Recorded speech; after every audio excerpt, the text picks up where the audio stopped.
바치고 마로 찬양으로 이렇게 영광 돌고 봉사하시는 분들에게 순서를 맡기겠습니다. 네, 다른 광고 없으면 성경 신명기 15장 19절에서 23절, 신명기 15장 19절에서 23절 보겠습니다. 구약 성경 287페이지입니다. 제가 읽습니다. 너는 우양의 처음 난 것을 구별하여 내 하나님 여호와께 드릴 것이니 내 소의 첫 새끼는 부리지 말고 내 양의 첫 새끼의 털은 깎지 말고 너와 내 가족이 매년에 여호와의 택하신 곳 내 하나님 여호와 앞에서 먹을지니라. 그러나 그 짐승이 흠이 있어서 절거나 눈이 멀었거나 무슨 흠이 있으면 내 하나님 여호와께서 잡아 드리지 못할지니 내 성중에서 먹되 부정한 자나 정한 자가 다 같이 먹기를 노루와 사슴을 먹음 같이 할 것이요 오직 피는 먹지 말고 물같이 땅에 쏟을지니라. 아멘. 하나님께서 인간을 구원한다고 사람들은 그렇게 생각합니다. 구원하면 좀 간섭 좀 안 했으면 좋겠어요. 구원해주면 우리는 고맙습니다 하고 그렇게 좋은 관계를 유지하면 될 텐데 구원한다고 해놓고는 왜 그래 그 잔소리가 그래 많은지. 먹는 것도 마음대로 못 먹게 만들어요. 양의 첫 새끼는 네 집에서 먹지 말고 택하신 자리에 장소에 가서 먹어라. 그리고 이런 조건들을 달아서 이게 구원하는 건지 괴롭히는 건지 분간이 안 될 정도로 이 구약에 보면은 사람을 못 살게 굽니다.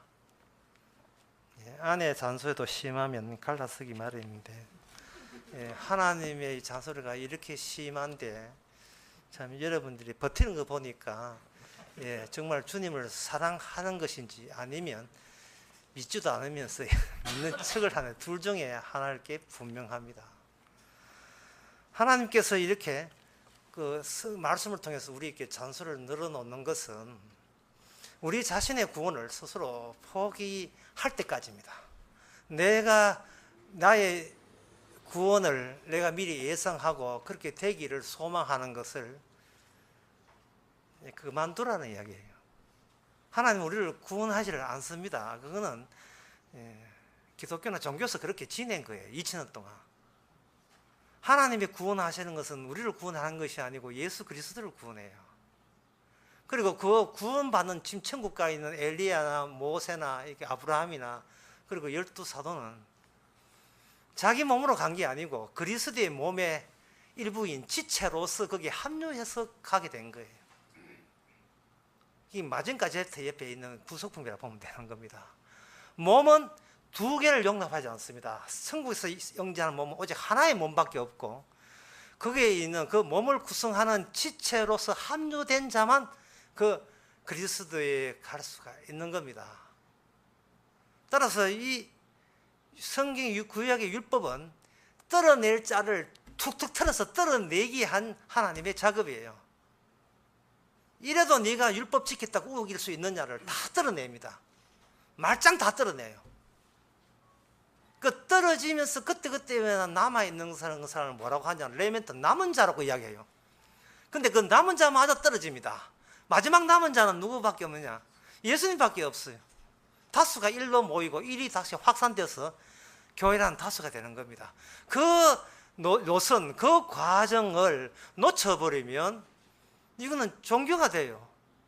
이거는 종교가 되기 때문에 그거는 하나의 종교라고 하는 것은 동우회고 오락입니다.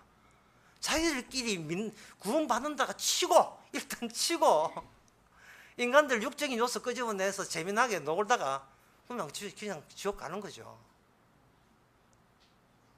예수님께서 그렇게 언급을 하실 때 좋은 이야기를 이 땅에 오셔서 이야기를 좋게 해나가시는 게 아닙니다.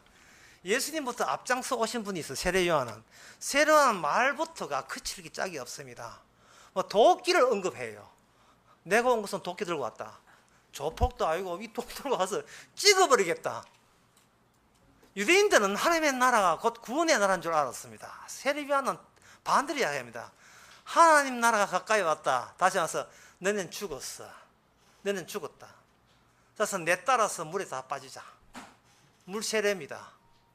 어떤 인간도 물에 수장됨을 경유하지 않는 자는, 물속에 자진해서 자폭하지 않는 자는 구원을 논할 자격도 없다는 겁니다.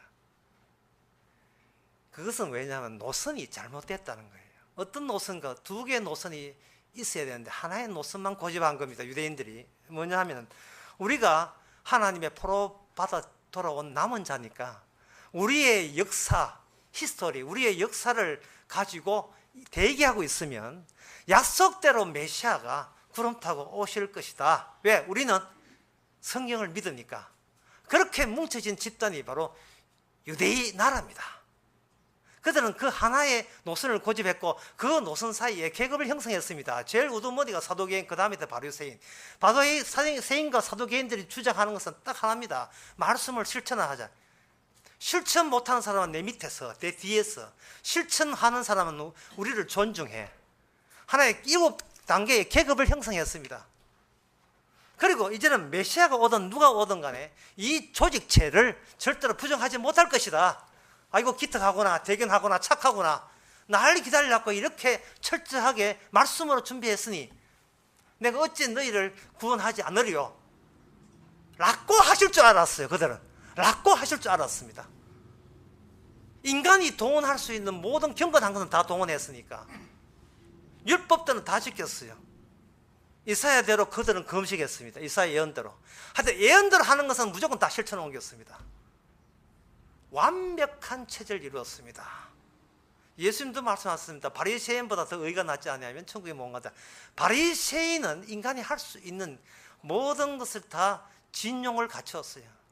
이제는 남은 것은 칭찬만 남았다고 생각했습니다. 그런데 세례요한이 도끼 이야기하고 바리새인과 사두개인들이 오니까 독사의 새끼들아, 어디 너희들이 여기 나설 자리가 아닌데 왜 나서느냐? 너희들이 구원을 받아. 미쳤나? 너희들이 구원받으면 이 돌멩이가 구원받겠다고 했어요. 너희들이 주장하는 그 노선은 이 틀려먹은 노선, 지금 마귀가 이끄는 대로 가는 노선이에요. 다른 노선이 따로 있었습니다. 그 노선은 어떤 노선이냐? 인간의 노선은 연속성을 유지하는 노선이었습니다. 연속성이라는 말은 뭐냐 하면 인간의 행함과 노력으로 계속 줄창 가다 보면 언젠가 손 좀 벌리기만 하면 도달될 그곳이 바로 천국이라는 거죠. 천국과 이 땅에서는 이음새가 없고 연결되어 있다는 겁니다. 노력을 못해서 그렇지, 철저하게 행하지 못해서 그렇지, 행하면 하면 손만 나중에 사다리에 올려서 손만 내두르면 시원한 공기가 거기서 손끝에 닿을 것이라고 본 겁니다. 그걸 사자성어로 뭐라고 하냐, 천려역정이라고 하는 겁니다. 천려역정. 노력하면 언젠간 낙볼 날이 있을 거야. 기쁜 날을 볼 것이다. 이게 연속성입니다. 연속성은 인간에게 희망을 줍니다. 꿈을 줍니다. 소망을 줬습니다. 비전을 줘요. 좌절할 때마다 일으킬 수 있는, 7번 넘어져도 8번 설 수 있는 힘이 어디서 나오는가? 지금은 손에 안 잡히지만 언젠가 가질 것이라는 그 소망의 힘이 불굴의 힘으로 작용해서 우리를 즐겁과 어려움 가운데서 일어서게 합니다. 일어선과 주께서는 더 밟아버립니다. 왜냐하면 주님은 불연속성이기 때문에 그렇습니다. 사도 바울은 이 연속성상에 있던 사람입니다. 옛날에 사도가 되기 전에. 빌립보서 1장에 보면 나는 율법에 흠이 없다 했어요. 완벽했어요. 최고의 경쟁에서 뒤지지 않고 율법을 실천하고 그걸 현실로 전환시키는 제일 선동장에 섰습니다. 모든 사람은 내 뒤에 서라는 거예요. 나처럼 완벽하게 율법을 대로 살아는 사람이 없다는 거예요. 어쩌겠으면 율법에 흠이 없다 하겠어요. 그게 마귀에 덮친 줄 몰랐습니다. 그게 악마에 덮친 줄 몰랐어요. 사도는 자기 교훈에 자기가 도취되었습니다. 경쟁해서 붙어서 승리하면 그 천국에서 승리한 줄 알았어요. 예수님께서 사도에게 나타나왔습니다. 대뜸 하는 이야기가 사울아 사울아 네가 왜 나를 핍박하느냐라고 했습니다.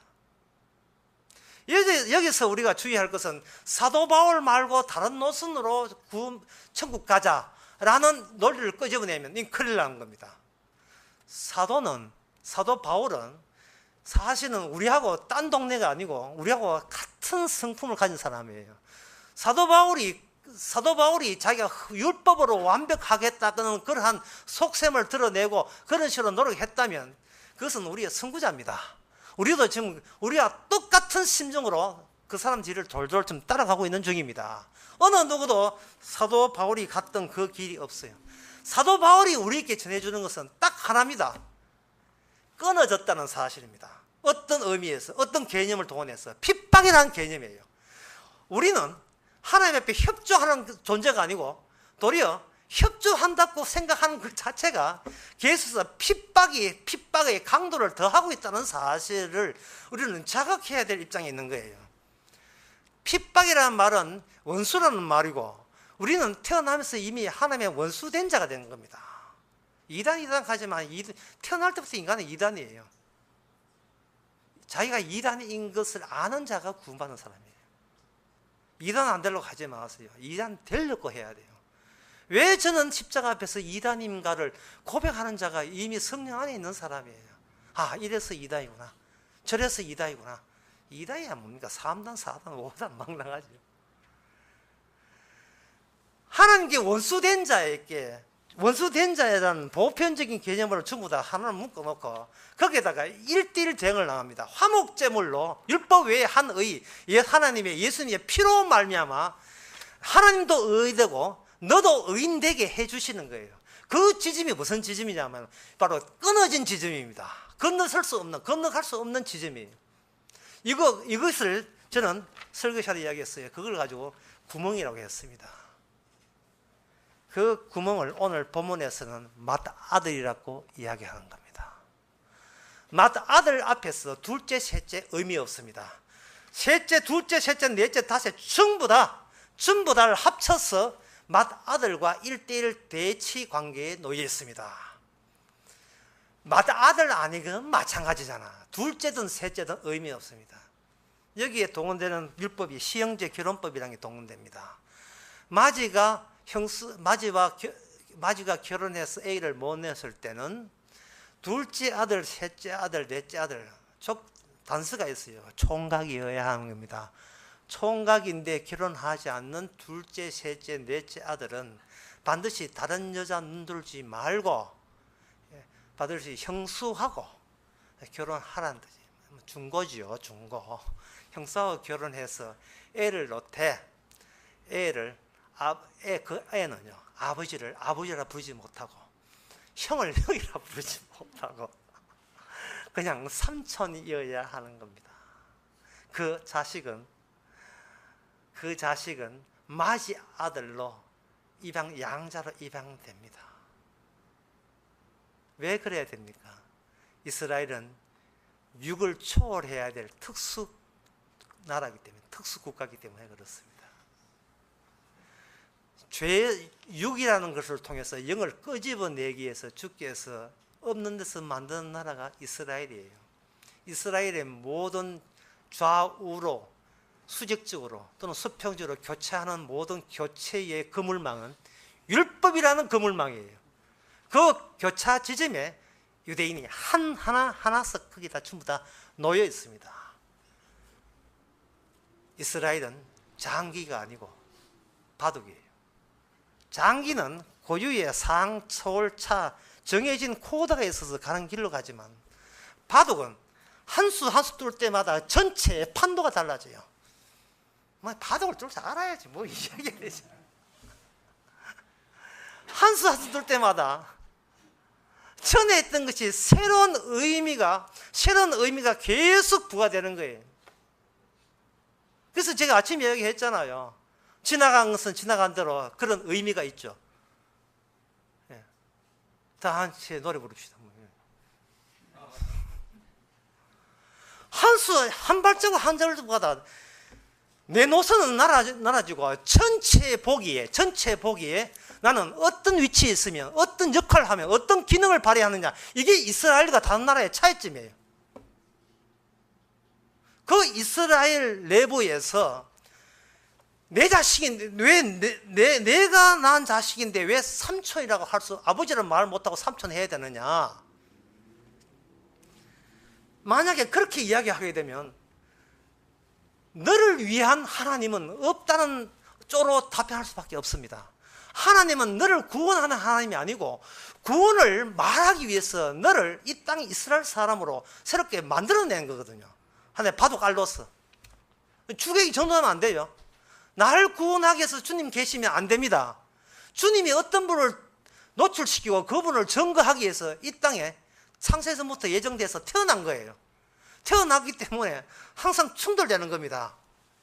육적인 내 모습과 그리고 거기에 투입하시고 개입하셔서 그걸 틀어지게 하시고 바른 길을 인도하시는 성령의 모습과 이게 우리 내부적으로 서로 대치되는 관계가 있습니다.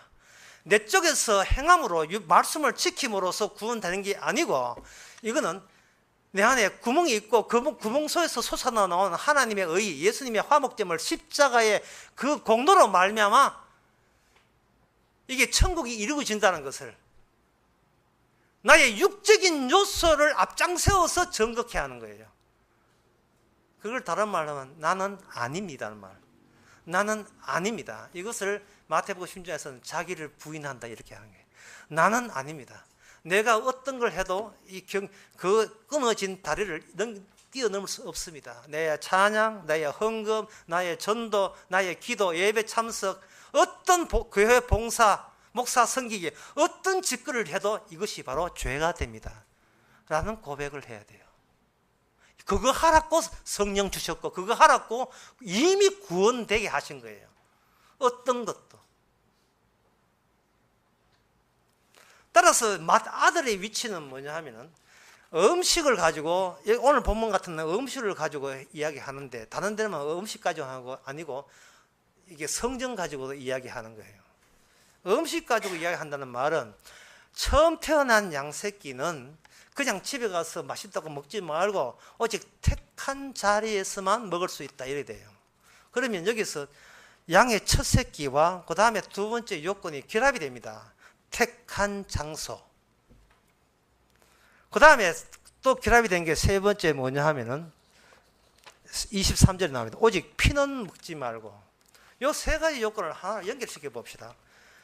맏아들, 두 번째는 택한 장소, 그 다음에 피소돔. 요 세 가지를 결합시켜야 되는데, 왜냐하면 이 세 가지의 요소가 율법의 율법의 그 바탕에서 핵심으로 계속 다음 시간으로 그리스도까지 계속 이끌고 가게 돼 있어요. 계속 끌고 가게 돼 있습니다. 그러면 마지부터 이야기합시다. 일단은 마지 앞에서 마지는 어떤 존재냐를 물을 때는 마지가 어떻습니까? 묻는 게 아니에요. 둘째하고 마지의 차이점이 뭡니까? 이렇게 물어야 됩니다. 둘째, 셋째, 넷째 어떤 아들, 딸이든 간에 마지에게는 이게 노예가 되고 종이 됩니다. 어쩔 수 없어요. 그래서 하나님께서 유산을 남길 때 마지한테 몽땅 다 갑니다. 예, 맞이된 사람 오늘 참 율법들 하면 참 기분 좋을 거예요. n분의 1로 나누지 않습니다. 몽땅 다 갑니다. 둘째는 손가락 빨아야 되고, 둘째는 자기 가진 재산마저 형의 재산이 되는 겁니다. 그게 뭐냐면 축복이라는 것은 분배되는 것이 아니고 하나로 모아지면서 복의 실상과 본질이 드러나기 때문에 그렇습니다. 축복은 저주 없는 곳에는 축복이 없습니다. 인간의 행함과 노력과 성과로 복을 받는 게 아니고 맞이라는 이유 때문에 다 가지고 간 것에 대해서 네가 꼽냐 이래 나와요. 하나님이 일방적으로 다 몽땅 다 가진 것에 대해서 나도 같은 인간입니다. 나도 같은 자식입니다 하고 네 대들래? 그러면 네 이스라엘 아니야. 네는 택한 백성 아니야. 그렇게 되는 거예요. 왜 그러냐면 육적인 인간에서는요, 눈에 보이는 인간한테 인간으로 보기 때문에 너만 인간이냐 나도 인간이냐 이래 되는 겁니다. 그런데 하나님의 율법 앞에서는 모든 인간은 인간이 아니에요. 아니고 뭐가 되냐면 죄인이 되어버립니다. 그리고 죄인하고 만들어 놓고 그 가운데 유일한 하나님의 형상을 띈 유일한 분이 계시는데 그분이 바로 예수님이 오시는 거예요. 예수님이 오시고부터는 모든 인간은 인간일 수가 없어요. 하나의 먼지입니다. 흙으로 돌아가야 될 사람이에요. 이름 자체가 아담이니까. 이런 이야기를 하게 되면 상당히 낯설어 하시는데 이게 구약부터 차고 올라올 때 그렇게 되는 거예요. 탕자가 집에 돌아왔습니다. 그런데 탕자의 탕자됨의 가치는 그냥 홀로서 가치 인정받지 못해요. 마귀가 있어야 돼요. 마귀는 한 번도 가출한 적 없습니다. 모범생입니다. 내신 등급으로 하시면 우수한 효자지요.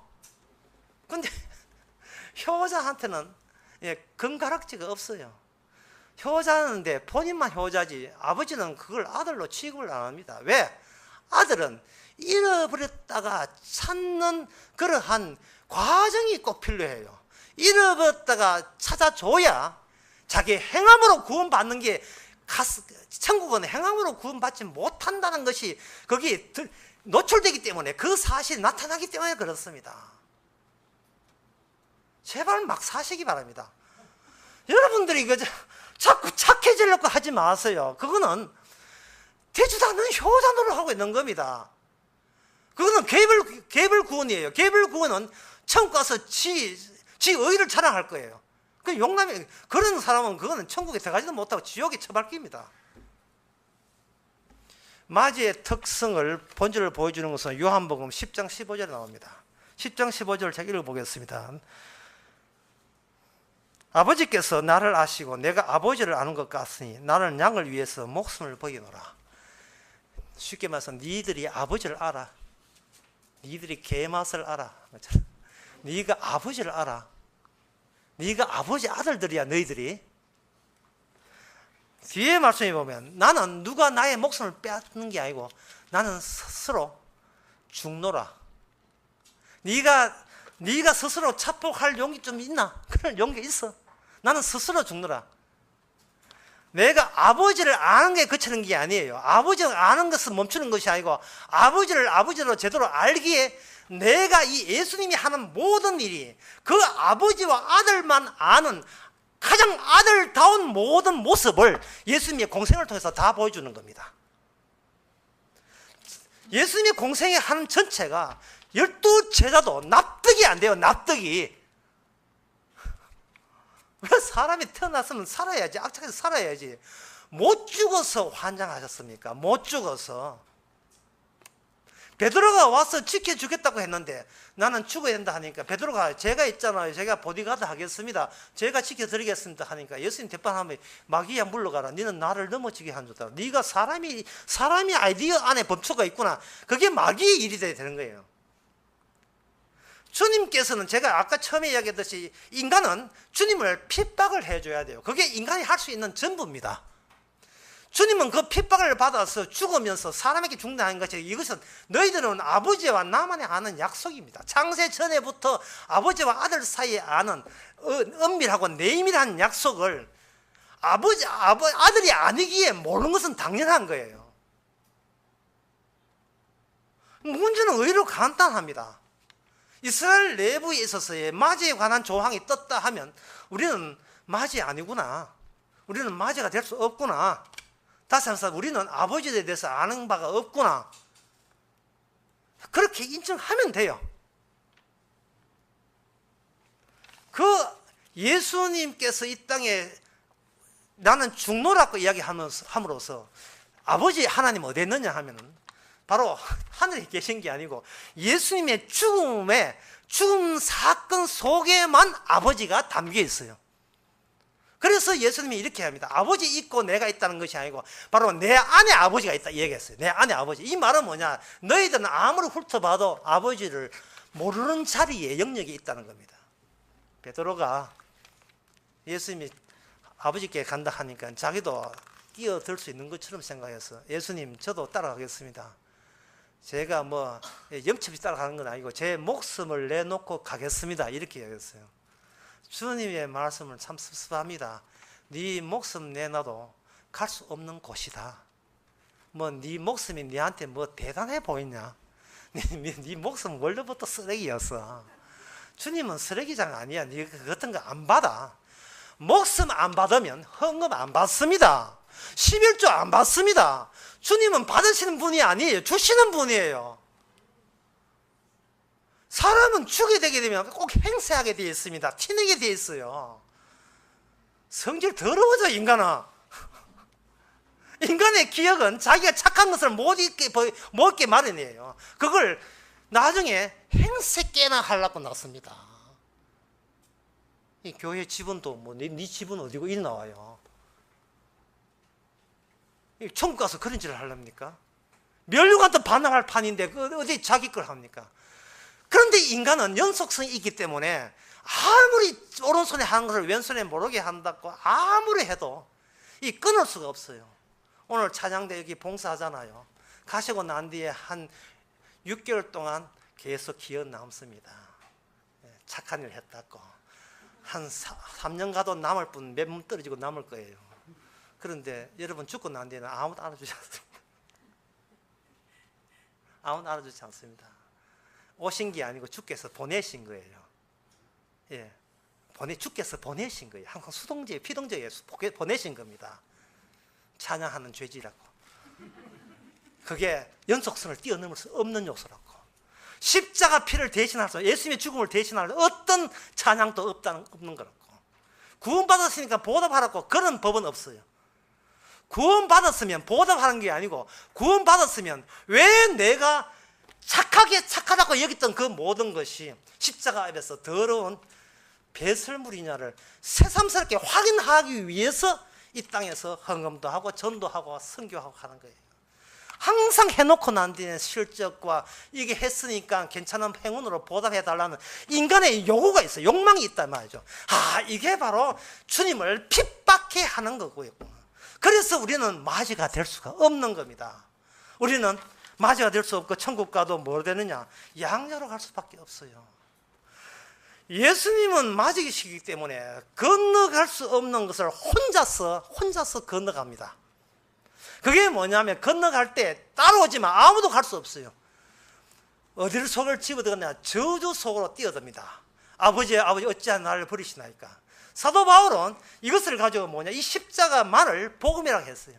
사도 바울은 부활을 복음이라 하지 않습니다. 십자가를 복음이라 해요. 부활은 복음이 아니에요. 십자가를 복음이라 했어요. 그 의미가 뭘까요?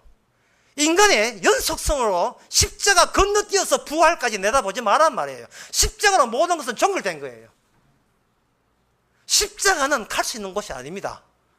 주님의 저주에 자신에서 갈 수 있는 인간은 없어요. 성령이 안 오셔야 주여 저 저주해 주세요 라고 나설 위인은 아무도 없습니다. 이런 건 있어요. 저주 받을 테니까 저주 뒤에 아시죠? 주님 저주 자신에서 내놓았으니까 그걸 미천으로 해가지고 어떻게 천국에 좀 가게 해주세요. 이렇게 돼버리면 자기 의식이 저주를 임의로 통과한 그 후에까지 처음부터 시작이 되는 셈이 돼요. 그걸 두 자로 꼼수라고 합니다. 꼼수. 예. 꼼수라고 합니다.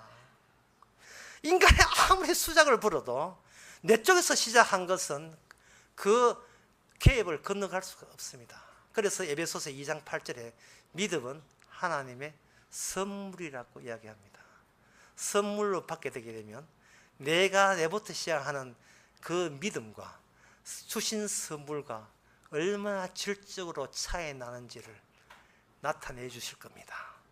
우리가 하는 모든 행위는 기억하기 때문에 이게 성과와 괜찮은 내가 기대하는 예상된 행운으로 찾아올 것을 기대하게 되는 모든 것은 바로 내가 조작된 믿음입니다.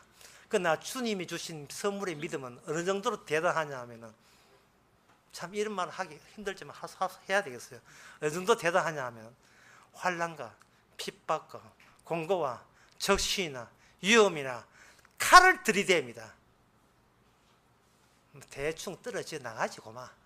그래 네 봉사한 건 아는데 그래 많이 묻다 아이가 네가 가라 하와이. 그만해라 이제. 막 했다. 그래 이제는 그만 믿어라. 그만 떨어지지. 이 정도 해도 안 떨어져.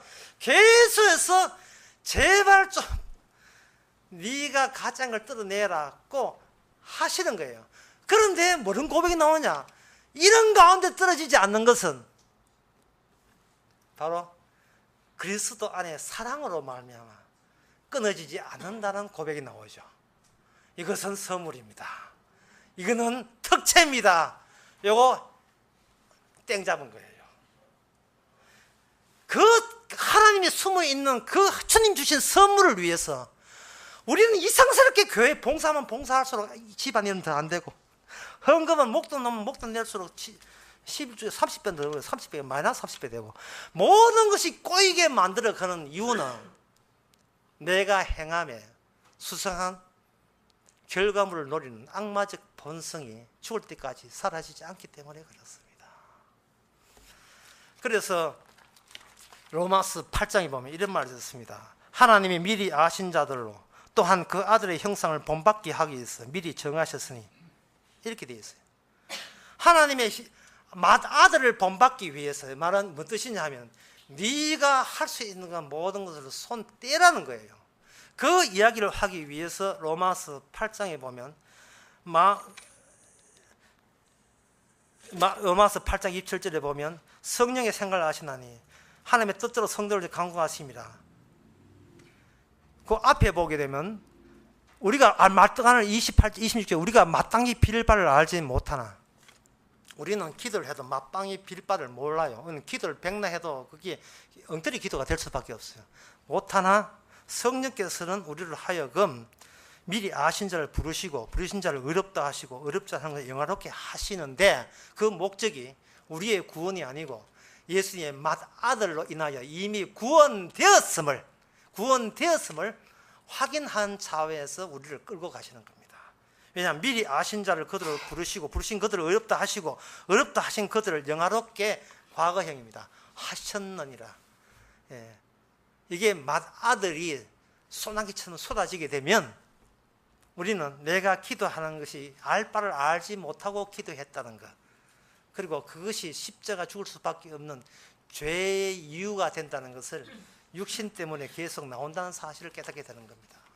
예, 그렇다면 우리는 뭐냐 하면은 이 모든 하나님의 맏아들이 예수님의 피를 마지막 내므로 말미암아 살고자 하는 이 모든 것이 맏아들이 될 수 없는 이유로서 작용하는 그것이 바로 하나님의 새로운 이스라엘입니다.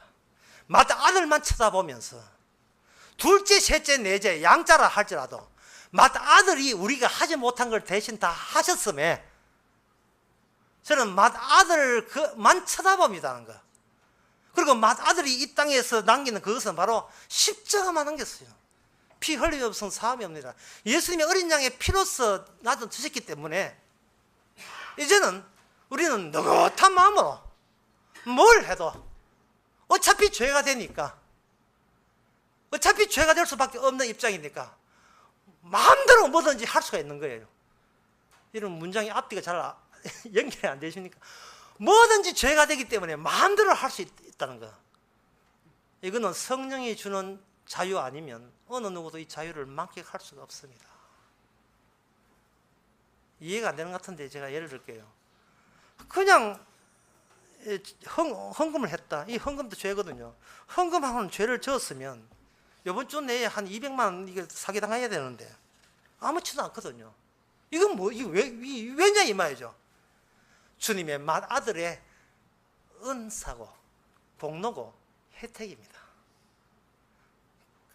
그러니까 이 모든 것이 맏아들 되시는 분이 함께 계셔서 주신 은혜 속에 만끽하고 있으니 그 뒤는 내 따로 나만의 영광과 일을 추구할 이유가 없어요. 그렇다면 그동안 우리한테 마귀한테 속아 넘어가고 인간에게 속아 넘어가고 교회에 속아 넘어간 모든 것은 사실은 속이는 사람이 나쁜 게 아니고 내가 나빠요. 내가 예수님 사랑하지도 않고 믿지도 않고 나는 예수님 이용하고 하나님 이용해서 내만의 괜찮은 미래상을, 미래 이미지를 딱 이렇게 쟁취해서 그거 봐. 나 잘 믿는 사람이잖아. 그거 봐. 나 인간답게 살잖아. 나 이 봐. 하나님 앞에 같이 인정받았잖아. 남한테 자랑질 하려고 교회 다닌 거예요. 경쟁하면서 이기려고. 마주도 아니면서. 우리의 모든 것은 다 마주 입으로 다 들어가는데 그런 구약을 그런 거 보지도 않았으니까 모르죠. 우리 속에 마지막 우리 속에 구멍이 있어야 돼요. 제일 소중한 거, 자식보다 더 소중한 거, 그것은 텅 비어 있어야 됩니다. 그 텅 빈 자리를 두 자로 성전이라고 해. 성전은 비어 있는 자리예요. 거룩한 자리는 비어 있는 자리입니다. 그 비어 있기 때문에 서로가 서로를 비교하고 경쟁하고 싸움할 필요 없어요. 그 비어 있는 그것만 바라보게 되는 겁니다.